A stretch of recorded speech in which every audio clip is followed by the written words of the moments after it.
Nadia Parahita akan menjelaskan perubahan perilaku konsumen di pasar pada saat terjadi wabah COVID-19. Berdasarkan Galamedia News, fase pertama ketika WHO menetapkan COVID-19 sebagai pandemi ke seluruh dunia, masyarakat berbondong-bondong menerapkan pola hidup sehat, yaitu dengan cara banyak mengkonsumsi sayur-sayuran dan buah-buahan. Karena masyarakat beranggapan dengan banyak mengkonsumsi sayuran dan buah-buahan tersebut akan meningkatkan imunitas dari tubuh. Kemudian fase kedua, pemerintah Indonesia mengumumkan jumlah terinfeksi melonjak secara signifikan. Di sini masyarakat menjadi panik dan mengisolasi diri di rumah agar tidak terjangkit dari virus ini, sehingga pembeli di pasar menjadi menurun. Fase ketiga, ketika jumlah korban meninggal melonjak tajam dan pemerintah menetapkan beragam kebijakan, hal ini memicu ketidakstabilan harga barang-barang di pasar. Ini bisa kita lihat dari penurunan beberapa penjualan daging. Harga daging menurun karena terbatasnya daerah yang didistribusi atau daerah tersebut di lockdown. Kemudian harga dari sayur-sayuran dan buah-buahan itu melonjak tajam karena diminati oleh banyak masyarakat. Dan permintaan yang paling meningkat atau melonjak yaitu adalah permintaan dari jahe.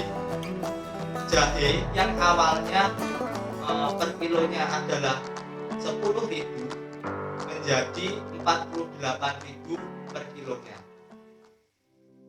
Setelah saya menjelaskan perilaku konsumen di pasar tradisional, saya akan membahas perubahan pelaku bisnis dengan contoh pasar yang lebih luas.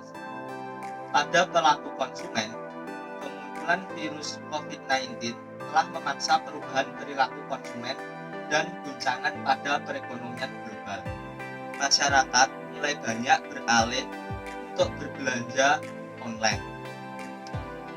Berdasarkan survei COVID-19 Impact on the Asian Consumers Perception and Behavior, saat ini masyarakat telah mengurangi aktivitas di luar rumah sebesar 52%. Kemudian terjadi peningkatan belanja sebesar 48% pada produk kebersihan. Masyarakat beralih melakukan belanja online dengan peningkatan 32% dan 70%-nya atau sisanya adalah berbelanja secara konvensional. Sedangkan di Indonesia, berdasarkan survei yang dilakukan oleh YouGov dalam COVID-19 Impact on Indonesian Consumer Behavior, terjadi peningkatan belanja online sebesar 20% dan pemesanan makanan melalui delivery itu sebesar 14%. Kemudian untuk penggunaan media sosial pun sebesar 30% adalah pada Facebook dan sisanya 36% itu terjadi peningkatan pada sosial media Instagram. Kemudian perilaku pelaku usaha. Pelaku usaha khususnya yang startup untuk menghadapi COVID-19 secara internal, contohnya dengan memulai menerapkan work from home. Jadi karyawan melakukan pekerjaannya di rumah. Tetapi beberapa pekerjaan ada yang tidak bisa dilakukan secara work from home. Jadi karyawan ini tetap melakukan pekerjaannya dengan membekali masker atau hand sanitizer. Sedangkan untuk yang eksternal pelaku usaha harus melakukan inovasi pada produknya. Pelaku usaha ini bisa menyediakan paket produk seperti family pack, sehingga membantu masyarakat mendapatkan produk yang mereka butuhkan tanpa harus mereka itu keluar dari rumah. Selain itu, untuk transaksi online, hal ini membantu penghematan biaya kirim konsumen. Dan sedangkan pada pelaku usaha UMKM juga harus memperluas layanannya dengan cara menyediakan barang secara online. Poin selanjutnya pada investor. Dampak dari pandemi COVID-19 membuat sektor ekonomi mengalami banyak gangguan. Meski begitu, banyak pelaku usaha yang tetap berupaya produktif. Salah satunya tantangannya adalah permodalan. Padahal pemberi pinjaman terutama perbankan banyak yang mengurangi operasionalnya, sehingga perusahaan seperti fintech, peer-to-peer lending yang berbasis di Surabaya itu mempercepat proses pengajuan pinjaman. Hal ini dapat mendorong penggunaan berbagai teknologi digital agar pelaku bisnis dan investor tetap dapat produktif pada saat kondisi perekonomian mereka itu tertekan.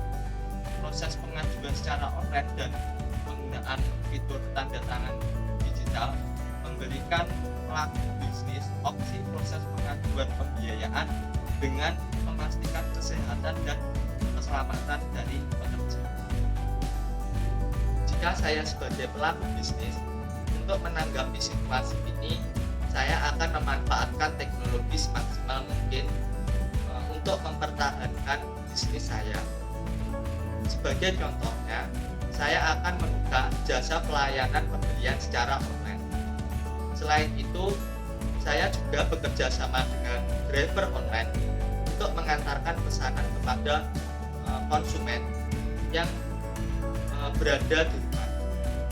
Kedua, saya juga memberlakukan work from home untuk beberapa pekerjaan yang bisa dilakukan dari rumah. Ketiga, saya akan memperhatikan kondisi stok barang saya karena bertujuan untuk mengantisipasi terjadinya kelangkaan bahan baku. Yang keempat, saya lebih memperluas jaringan mitra kerja daripada sebelumnya. Demikian ulasan saya mengenai dampak pandemi terhadap perubahan perilaku bisnis. Wassalamualaikum warahmatullahi wabarakatuh.